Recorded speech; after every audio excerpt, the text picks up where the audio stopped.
What happens when the maintenance crew in your building assumes you can't understand a word they're saying? I was working from home when two guys showed up to fix the heating system. Their badges read Luis and Javier. As soon as they think I'm not paying attention, they slip into Spanish and start chatting away.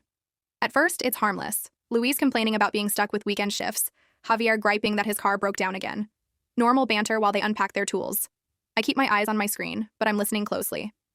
People see my light hair and green eyes and assume English is the only language I speak. What they don't know is that I grew up bilingual. Then the conversation shifts.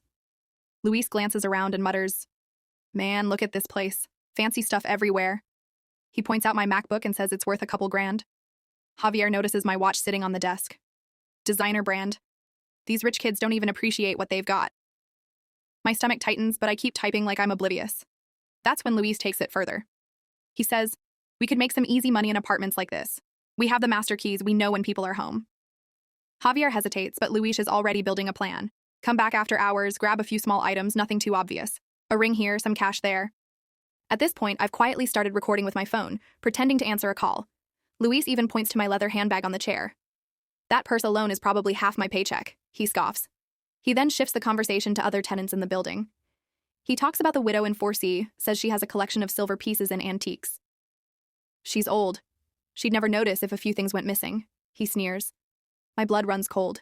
He's talking about Mrs. Coleman, my sweet 80-year-old neighbor who always brings me banana bread and tells me about her grandkids. By the time they're finishing the repair, Luis whispers that my apartment should be their trial run. Easy target, high-end stuff, and I look clueless. They start packing up, grinning like they just pulled off the perfect scouting mission. That's when I stand up, walk over, and in flawless Spanish say, "The heat's working perfectly now, thanks." Their faces drop instantly. Luis nearly drops his wrench. Javier turns pale. I keep going in Spanish, holding up my phone. "By the way, I recorded your entire conversation, every detail about your little burglary scheme." Luis stammers in broken English. No, we weren't serious." I cut him off. "Not serious? You listed my jewelry, targeted my neighbor, and bragged about using master keys for break-ins. Sounds pretty serious to me." I then reveal something they definitely weren't expecting. My name's Ana Martinez. My dad, Miguel Martinez, owns this building. Their jaws hit the floor. "So you just plan to rob your boss's daughter and an elderly tenant he personally checks on every week?" I tell them I'll be sending the recording to building management, the police, and every property owner my family works with. Then I open the door and gesture for them to leave. "You have 1 hour to decide how you want this to end. Use it wisely."